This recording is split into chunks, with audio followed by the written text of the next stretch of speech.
right, welcome to another episode of Piecing It Together, the podcast where we take a look at a new movie and try to figure out what movies inspired it. And today on the show, we are talking about Alexander Payne's The Holdovers with Paul Giamatti. This is such a fun one, and I am really looking forward to talking about it. Joining me is Noah Gittell, film critic. It's first time on the show in a while, and happy to have him back. We get into a lot of great puzzle pieces, so that is coming up here in a second. Before we get to it, I want to remind you, as always, to make sure you are subscribed to Piecing It Together wherever you listen to podcasts. Wherever you're listening right now, just hit that follow or subscribe, or I don't know, maybe it's like a little plus button or something. Whatever it is, hit it, and you'll find out about all the episodes we have coming up. Lots on the way. So make sure you're subscribed. You could also follow us on social media at PiecingPod and join our Facebook group, Popcorn and Puzzle Pieces, where we continue the conversation about all the movies we talk about here on the show. So with that said, we got a lot of pieces to get into, so let's talk about The Holdovers. All right, it's time to get into The Holdovers. I'm looking forward to this one. Joining me, we've got Noah Gittell, film critic, and first time on the show in years. I've been wanting to get you back on. How's it going, Noah? It's going great. I'm happy to be here talking about a better movie than we talked about last time. Yeah, the same thing just happened with another guest. The last time they had been on was Spiral, of all things, the Saw spinoff, and now they're on for The Killer. So getting people back on for good ones, so it's Excellent. Always a good thing. Yeah, absolutely. Let's before we start jumping into puzzle pieces here, there's plenty of pieces to get into. I do want to ask you, as far as Alexander Payne is concerned, are you a big fan of his work? I mean, I feel like I've been up and down over the years, but for the most part, really enjoy a lot of his stuff. I really am a fan of his work. I haven't seen Citizen Ruth in a long time, but I've seen everything else like within the last few years. I've revisited them, and I love pretty much all his movies. Some of them I love more than other people. Like I think The Descendants is super underrated, for example, and I really love Nebraska. Of course, Election is a classic. Sideways is a classic. I even revisited Downsizing recently because I thought it was like criminally underestimated. Not so much. It's got a lot of problems. As it turns out, people were right the first time on that one. But I do admire the attempt. It was a big swing, as we like to say, and I'm glad he took a chance. And now he's back to something a little more in his wheelhouse. I do have a few friends who defend Downsizing, and maybe one day I'll give it another shot, but we'll see. But yeah, but also back with Paul Giamatti here for The Holdovers, which I think going into this, I feel like there's two stories going into it that we should comment on. First of all, is the reuniting with Paul Giamatti. We all just, love Sideways. I mean, who doesn't love Sideways? But it's also the 70s thing, like, which I don't know how you feel about this. I feel like that's been overplayed a little bit. Like, certainly it's there, and especially with like the opening credits and the way the movie kicks off. But I don't think he's laying it on so thick as some people are making it out to be.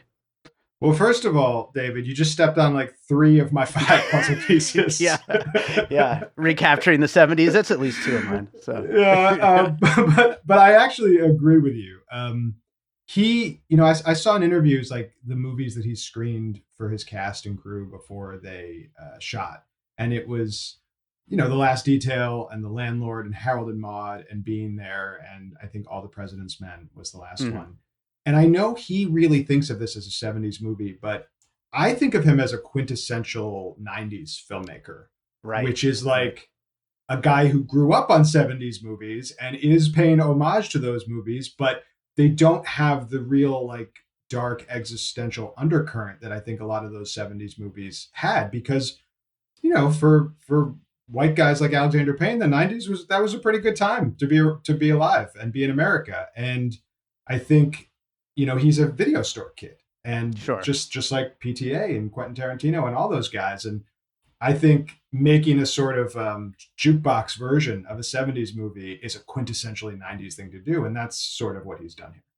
Yeah, absolutely. This is also one of those movies you could just kind of recommend to anybody. And I feel like that's a 90s thing. 90s movies were always so open and welcoming of just anybody from any kind of walk of life. And that's what I feel like this is. But before I step on any more puzzle pieces, let's get to it. What do you have for your first one?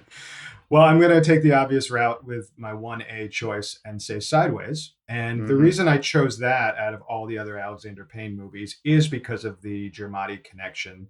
Sure. The way I put it in my review, and I'll recycle it here, is that his character in this film, The Holdovers, is a lot like Miles from Sideways if he had not grown up at the end of Sideways, if he had Hmm. not gone and knocked on Virginia Madsen's door, if he had just sat there and curdled for another 25 years and maybe moved on to harder alcohol, Yeah, sure. that he would end up a lot like Mr. Hunnam in this movie. So I think I like the idea of like spiritual sequels. I think that's always sort of an interesting thing to think about. And I think you could make a case because of that character alone that this is sort of a spiritual sequel to Sideways, or at the very least, they are building on the rapport, the clearly really great instinctive rapport that the director and actor have together.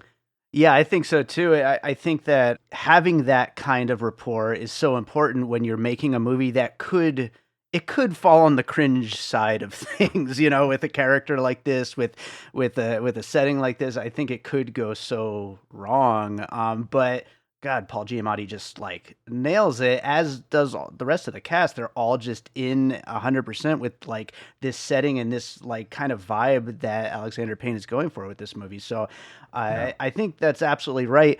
I think my first puzzle piece, which is an obvious one that I think a lot of people have made this comparison before, but I think it needs to be a part of the conversation, maybe is on the other side of that, even though I thought it was enjoyable enough, and that's A Man Called Otto with Tom Hanks, which I've never seen the original, the Swedish version, A Man Called Ove. I don't know how you pronounce it, but the curmudgeon with the heart of gold. Tom Hanks does a great job in that role. You also have like kind of the found family thing going on. You know, for anyone who's not irony poisoned like most of us are, it's a very enjoyable movie. And I think that it kind of gets in that same feeling of like, here's just a bunch of people. They're all a little bit lost. They have their issues, but nothing they can't overcome with some good old fashioned friendship and having a good time together. And that's like the main thing at the center of this. All these characters are stuck at this school, and their company is what really like kind of gets them through these moments in their lives. And that's something A Man Called Otto, has a lot of fun with, and this does too. They're in very similar ways, I think. Yeah, and I don't. A Man Called Otto is not technically a Christmas movie, is it?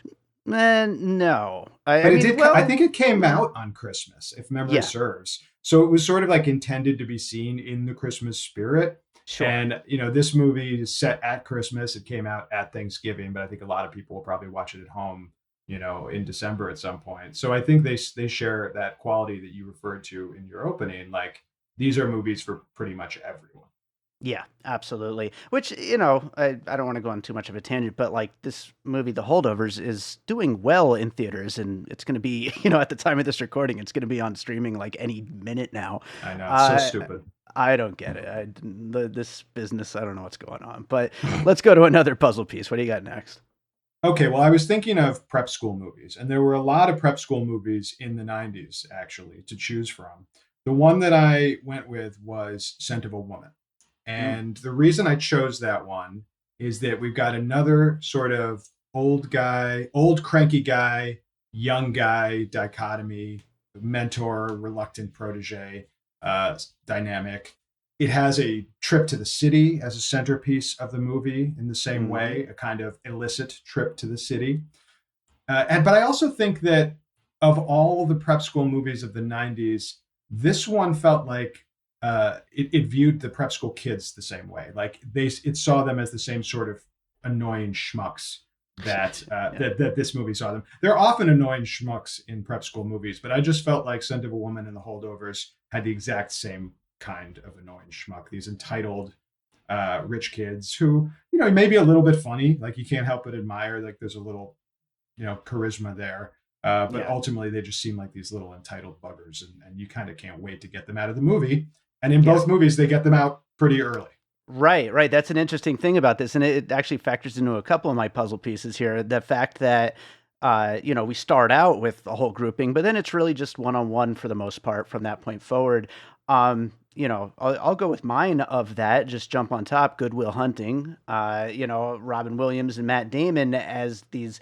The older guy, young guy relationship. The older guy, he's hard on him, but he sees something in him. He sees it. He's smart. He sees he has a bright future if he could just get out of his own way, and he wants to try to get him there. And Mr. Hunnam is, he's maybe mean, he's maybe abrasive, but he believes in this kid and really wants to see him, do something with his life. And he probably sees a lot of himself in him, and that trip to the city really kind of underlines it, and really, like you were talking about with Scent of a Woman, brings that out more in a way that we could see that he really sees that in himself, the way that he was when he was younger, and he doesn't really want to, give any of those details to this kid, but they're all there for sure. And again, Good Will Hunting, another movie where it's kind of like, this is a movie.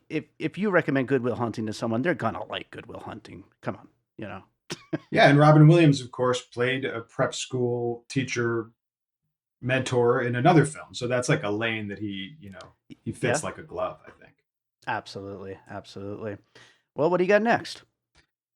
Okay, for number 3, I am going with The Shining because they are in this enormous, empty, it's like a giant house essentially, in winter, snowed in, not literally, they can get out, but it certainly feels like there's nowhere to go for much of the movie. And while there is no horror in this movie, existential or other kinds of horror, I do think there are some scenes of the main character, the kid, kind of wandering the empty school, and it is a little bit terrifying. Like, I sensed a little bit of, like, I mean, I've been in some big houses. I have some rich friends, and I've been in some big houses when there's like no one in them, and it is creepy. Even if you don't think you're about to be murdered by evil twins or whatever, Sure. or naked woman in a bathtub, it's still creepy. And I kind of think they got a little sense of that, and I think that the point of it really was to just kind of demonstrate the loneliness this kid was feeling, and Yeah. hint at the darkness that he was dealing with, being in this place that he hated, all by himself essentially for 2 weeks. But there were moments of that sequence that did remind me of The Shining. Yeah, wasn't was Scatman the cook also, like, the only other person on Right. premises? So there you go. You got a cook there. So Absolutely. That's a great point, actually. yeah, someone's got to cook the food while while they're stuck in that location. Yeah, no, that's a great one. The Shining comes up so much lately on this podcast. I think there's something in the air. I mean, maybe Kubrick's always in the air when it comes to inspiring films, but The Shining especially has been just coming up so often, and it's there's so many different angles you can get at it with, whether it's the isolation or the going crazy, like whatever aspect you see in a specific movie, it's always there. Yeah, I was talking about it recently with someone. We were trying to come up with a list of great movies about writing, and like that was, of Yeah. course, on the list. I think I heard someone bring it up on your episode about the Royal Hotel, actually, Okay. Yeah. Yeah. because you're talking about like a single location kind of building dread, and I guess Sure. like us being in this era of elevated horror, The Shining will come up a lot too, because Yeah. it's like a precursor to all that stuff. Absolutely. Well, you know what? The Shining, bit of a curveball there. I'm going to go with my curveball. I'm going to go with One Flew Over the Cuckoo's Nest. Mm. Just to go into this setting where there's this one, real authority figure, and they're until the end of One Flew Over the Cuckoo's Nest, they're not exactly a bad person. They're in charge. They're authority, and all the people that are under their authority just do not respect them whatsoever. And of course, here, this guy, he really is a good guy down, deep down, and so things go in a much different direction as things go on in the film. But you just have that authority and subordinate kind of relationship between the two, and you could see how things in a much harder military school type of situation might have ended up more like a one flew over the cuckoo's nest kind of setup. So it's certainly out of left field, but you could kind of see the connection there. I like that a lot. And also, I mean, I revisited One Flew Over the Cuckoo's Nest last year, and one of my big revelations was, as you point out, that Nurse Ratched is not like a monster. You Right, know, right. she's kind of sympathetic up until the end. She's trying to keep order, and you understand like it's not easy to do. You got to sometimes lay down the law and make arbitrary, discipline. But also because it's a movie set in one place mostly, and Sure. these characters are literally trapped there, just as this Yeah. kid is literally trapped in the school. So I think that's a great call. Right on. Also, what more 70s movie is there than One Yeah, Flew Over the Cuckoo's Nest? So you got that too. exactly. And that movie was so, countercultural and subversive. And this movie really is not that Right. countercultural or subversive. And again, Yeah. that's the thing about it being more of a 70s copy than a carbon copy than an authentic Sure. article. Absolutely. What do you got next? Well, speaking of the 70s, sort of, my next puzzle piece is actually Superbad. And Oh. I chose Superbad because I think it started this trend of using 70s era studio logos at the beginning of the movie. That's the first one I remember anyway. Yeah. And I know that after that, The Wolfman did it in 2010, Argo did it in 2012, Django Unchained did it in 2013. So I think Superbad kickstarted that trend, which I think we all thought was super cool. I Yeah. know that I did. And I love that in this film, Alexander Payne takes it a step further. He evolves it and actually creates a studio logo for a 70s studio logo for a studio that did not exist in the Right. 1970s. And I know at my critic screening, at least, everybody got a good chuckle out of that Yeah. studio logo at the beginning of the film. So it's a cute joke, it's fun, and it also does tell you a little bit what he's after and sets the stage for the rest of the film. Yeah, you got a really good imitation of the trailer voice guy for the trailer for this too. That like really fit Yes, well. Yeah. I miss that guy. Oh yeah, he's so good. He's the best. You always knew you were at attention when that guy was talking. But yeah, no, Superbad's a great example of that though, for sure. And yeah, I mean, also in the beginning, once when there's all the kids, you also have just that, the kids are all kind of shits to one another, so you get that too in there. And speaking of which, I'm going to bring up the Breakfast Club as a puzzle piece, as far as all these kids, and you kind of get all of the they're not exactly cliche stock characters, but at the same time, you get the nerdy one, you get the jockey one, you get the one who's like a rich kid but doesn't want to admit it. Like all these different kinds of characters that are stuck together in the school, and they fuck with each other, but at the same time, they're friends. They're the only people that they've really got to hang out with. And like we've already said, like things really shift once everybody leaves the school except for the main kid Angus. But in at least that first half, you've got more of a Breakfast Club style John Hughes kind of characters, like all stuck together. It is kind of interesting now that you mention it because I'm not sure any of the scenes with all those kids really like pays off that dramatically later in the Hmm. film. Yeah, Uh, but it does set you up for one kind of movie. Like you could have a Breakfast Club style film with all these kids stuck there over Christmas break and watching them bounce off each other and learn a little something from each other. You really sort of sense that's coming. And then they pull the rug out from under you, and all of the kids leave except for him. And you're yeah, like, okay, now I guess we're seeing a different kind of movie. It yeah. does give you more of a sense of the main character and like who he is and where his kindness lies and where it doesn't lie. Sure. But they spend a lot of time with those kids considering they just leave for the Yeah. last hour and a half of the film. Right. No, absolutely. I think if anything, like the idea that this kid isn't exactly connecting with them either, these people that are his own age, so then when it comes time for him to just kind of spar off with, Mr. Hunnam, it's kind of the same thing. He's not really fitting with anybody because he's not, dealing with his own issues and whatnot. But yeah, That's it fair. is interesting though that these kids are just all gone and we never really kind of come back to them. It's like just becomes a different story. And it's kind of an interesting group of kids. You've got the Mormon, you've got the jock who won't cut his hair. I loved the movie, but I kind of would have liked to see a little more of those guys. Yeah, no, absolutely. Well, let's see. What do we got? What do you got for your next piece? Okay, I'm now honing in on a very specific element of the film, but my next piece is Damien Chazelle's Babylon, Oh. and I'll tell you why. You know, when that film came out, a lot of people noticed that the composer used some of the same theme in parts that he used in La La Land, right? That he Mhm. brought back the musical theme from La La Land for certain elements in Babylon. And that was seen as very clever and sort of making it this postmodern riff on Chazelle's own work and on Hollywood movies in general. And I haven't seen it commented on anywhere, but the composer of The Holdovers, Mark Orton, actually revisits his own theme from Nebraska in a scene in The Huh. Holdovers. In Nebraska, the track is called Their Pie. I don't remember where it plays in Nebraska, but it's the first track on the album. Mhm. And he slightly changes it, but it's clearly the same melody in a track called Drive to Boston in Holdovers that plays over them getting in the car and making the trip to Boston.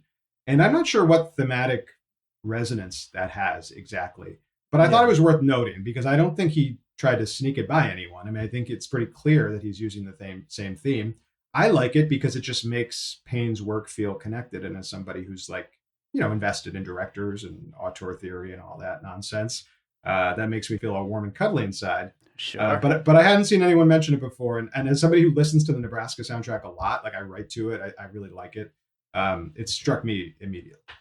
Oh, that's really interesting. I did not realize that. I've only seen Nebraska once, and I loved it at the time. But since it first came out, I'm gonna have to revisit it one of these days and also listen to that soundtrack because I love the music here. So, Well, yeah, you're a music guy. I thought that would appeal to you. there you go. Good one. Absolutely. I will go with you know what? Let's go to Licorice Pizza. 2021. Paul Thomas Anderson. We mentioned him earlier, but let's go to this just kind of free form memory kind of a film where it's like, the plot. There's plot here, but it's not as important as getting to get a feel for these people and this moment in their lives and what it might shape for these people later on in their lives. Like we're obviously not going to get the holdovers too, but you could imagine where they end up and how this moment, this one particular winter, was just such a big formative moment for them. And if you connect with the characters the way that we, connect with Paul Giamatti, with Domnic Sessa, and with Divine Joy Randolph, you can absolutely jive with that and just like want to know what's going to go on with them later on in life. And that's something that Licorice Pizza, I mean, you know how much I love that movie. To me, that is a movie I can just sit with and just write sequels in my head. Like I have their stories continuing and there's different ways that could play out. And it's almost as interesting as the movie itself that you're watching. I like that. It also Alana Haim's character feels like mean in the same way that Dominic Sessa's character is mean in this movie. Like Yeah, it's sure. not it's not really cute mean. Like these guys are actually mean, and Yeah. teenagers are pretty mean. So I appreciate Absolutely, they definitely can be. Well, mostly are, but that. yeah, definitely. What do you got for your next one? Well, I've got a few here. I don't know how much there is to say about any of them, but these are films that came to mind. Okay, here's a controversial one. I hope this doesn't get me canceled, but I'm gonna say Gone with the Wind, Oh, okay. and I'm talking specifically about Hattie McDaniel's performance in that movie, which is problematic in a lot of ways, but also was like a richer, more prominent black character than mainstream audiences had seen at that time. Mm, And I think there's some sort of corollary to Divine Joy Randolph's character in this movie, which is both like I think they take great respect to make her give her agency and make her interesting, but also show sort of the limits of trying to insert some sort of racial politics into a film that is primarily about white people. sure, I mean, sure. again, she's playing someone in the service industry. She's playing the cook at this all white school, right? Mm, And and they talk about that. And I think the film is actually really smart about showing people of color in all of these service roles. You've got her, you've got the janitor. You even at the mental hospital where you meet, his father. the person taking care of his father is black as well. And I think the Right. film is super aware of this. I think the film is showing us this bifurcated racial world. But I have heard some people say like it's a little weird to do that and then like have her arc be sort of so truncated and like not deeply explored. The same thing was said. Justin Chang wrote a review of this movie where he called out the portrayal of the Asian child Uh-huh. who is a student, and he gets like a minute and then he's just shuffled off out of the movie. And I really respect Alexander Payne trying to like deal with this in some way, but I Yeah. think he runs into a little bit of the same problems that he ran into in Downsizing, which Right, is right. he's showing us a character of color. He's respecting them. He's giving them some agency, but ultimately these are stories about white people. And Gone with the Wind is like a magnified version of that, where it's not just a story about white people; it's a story that's celebrating like white culture and racist culture in a lot of ways. But it did make me think of that there's this history of showing black characters in roles where they're serving white people and trying to respect that as much as you can, but still Yeah. bumping into some limitations. And I think the Holdovers limitations are not the same as Gone with the Winds, but it's on a spectrum at maybe different Sure. ones. Yeah, there's always going to be some people who are going to have an issue with the way that it's portrayed, and I think that he does a great job here. I haven't seen Gone with the Wind since I was a kid. I'm actually going to be watching it in a couple of months for a podcast, but Wow. it'll be Wow. interesting to see how that holds up. But Now that'll be one of those 3-hour podcasts, right? yeah, yeah, That you were definitely. telling me about earlier.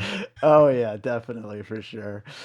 Oh man, last puzzle piece from me. I'm gonna combine Dazed and Confused and Everybody Wants Some. Let's get some Linklater in there. This goes back to some of the other themes we're talking about here with like the films of the '90s. I mean, who's more '90s than Richard Linklater? But again, just like this goes back to Licorice Pizza. I'm sure we used Dazed and Confused when I did that movie, but just like this one moment in time for all these people. You get to know all these different characters. You get to know their lives. You're not going to see more of them, but you get the sense of how things play out for a lot of these people involved.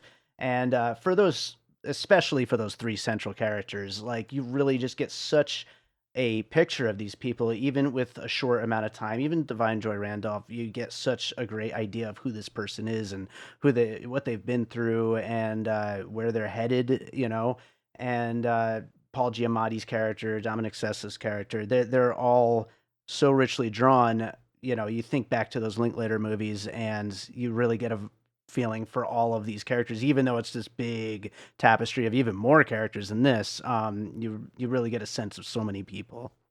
Yeah, and the characters we do see really seem like Linklater characters. I mean, Yeah, the jock who won't cut his hair. I mean, that's Randall Pink Floyd from Dazed and Confused. I mean, it sure. almost seems like that's an homage in a small way. So I think that's a terrific call, and I'm huge fans of both of those movies. Awesome. Well, do you have any others you want to bring up before we wrap up the list? I do. I'm going to mention three others. The first is a film I've never seen, but it apparently was the actual inspiration for this movie, and it's a 1935 French film called Merleuse. I Hmm. don't know if I'm pronouncing that right.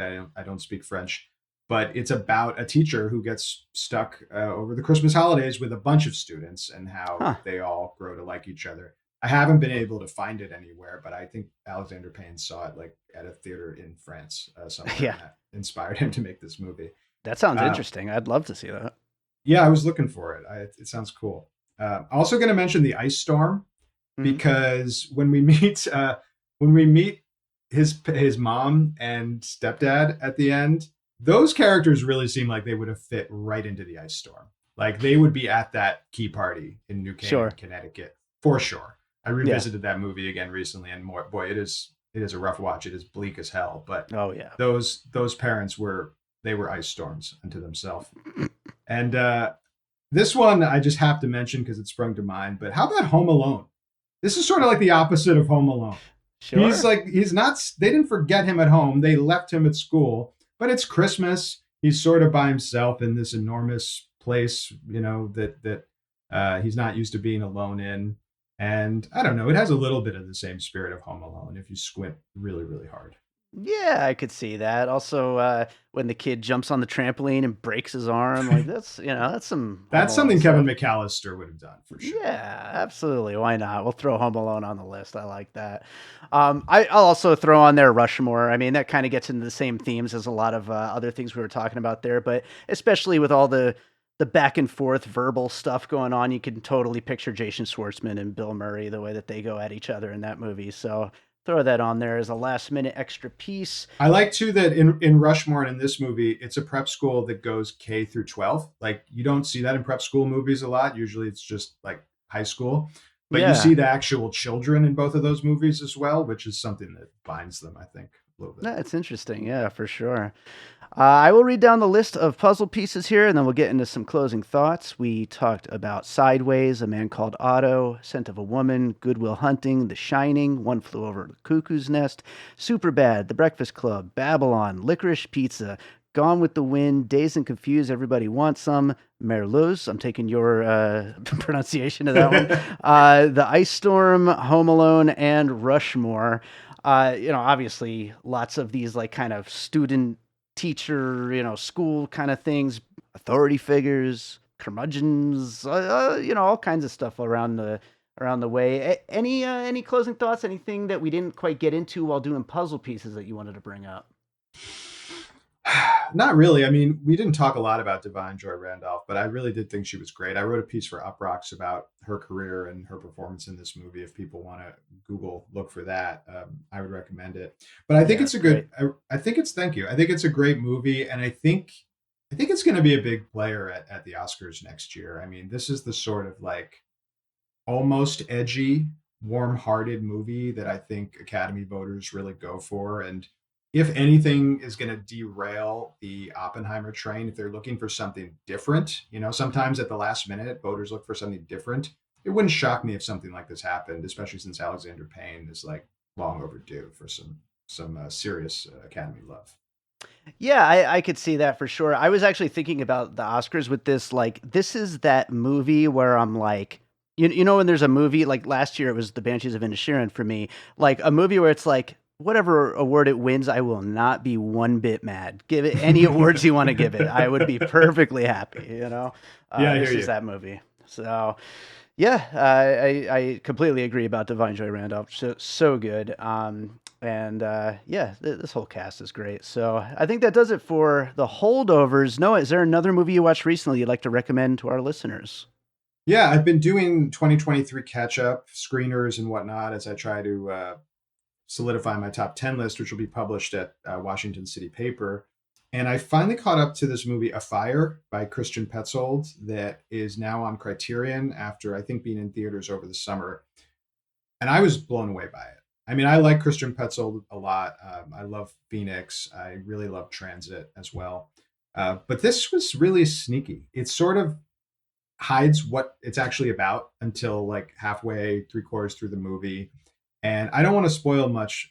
Like even telling you what its vibe is would be spoiling it a little bit because that's sort of the fun is watching it unfold.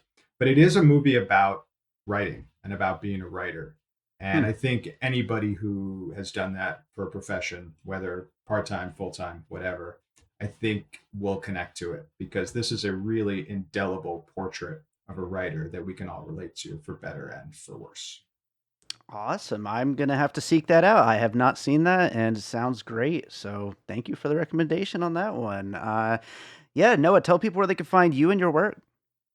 Let's see. I'm on Twitter X at Noah Gittell, Noahgittell. I have a Substack in which I write about film and baseball. I try to write about baseball in a way that even non-baseball fans will enjoy. So that's called Good Eye, and you can just Google that and probably find it. I also have a book coming out next year on baseball cinema. It is available for pre-order, although we don't even have a cover yet, so it doesn't look too attractive. But it is there if you want to look for it. It's called Baseball the Movie, and it's available at Barnes and Noble and a few other places. Awesome. Well, maybe we'll get you back on once that book is on the way out, and look forward to having you back on sometime. We just need them to make another baseball movie, and we can do Oh yeah, that means I have to watch like 100 of them, so I'm ready for it. But it. Welcome to my world. oh yeah.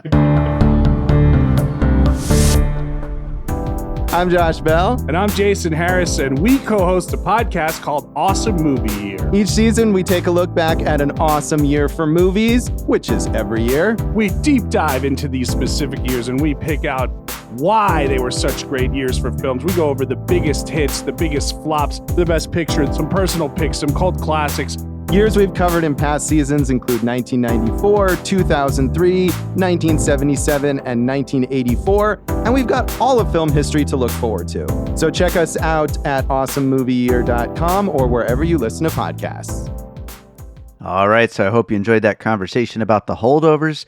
Thanks to Noah for joining me on that one, and thank you to you for listening. If you're enjoying piecing it together, of course, make sure you are subscribed wherever it is that you're listening right now. And it would mean a lot if you'd drop a little 5-star rating and review over on Apple Podcasts, Good Pod, Spotify, wherever it is that you're listening. Those reviews, they seem silly, but they help get the show heard and seen by more people. So drop a little review. It would be very helpful. You could also follow us on social media at Piecing Pod. Join our Facebook group, Popcorn and Puzzle Pieces, where we continue the conversation about all the movies we talk about here on the show. And don't forget, we do have a Patreon, the Produced by David Rosen Patreon, where I post bonus and advanced content from Piecing It Together, from Awesome Movie Year, which is another movie podcast that I produce, and from my music career. I've got a lot of stuff on there right now. I'm going to be releasing another exclusive soundtrack album very soon. Once I finish up all my 2024 music plans, I will be getting back to that to get that up there. Lots of great stuff. It's patreon.com/by David Rosen, the Produced by David Rosen Patreon. I appreciate you just being out there listening, but if you want to support the show in that way, also very much appreciated, and lots of great stuff to get, so check that out. So let's close this out with a piece of music like I always do. And I don't know, this is a kind of a tough one to decide what to play. I don't really have anything that fits the vibe here exactly, but I'm just gonna, because I love this movie so much, I'm gonna use this as a excuse to play something that's coming out in 2024. This is one of my new tracks that will be out in 2024. It's called Coming Down Hard. It's more of a ambient, slow one, but it's a one that I really love, and I don't know, maybe I'll make some kind of a music video or visualization kind of thing to go along with it once this song comes out and around the middle of next year. But yeah, again, it's called Coming Down Hard. It will be out in 2024. Hope you enjoy it, and we'll be back with more Piecing It Together real soon.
an All Points West production, produced by David Rosen in Las Vegas.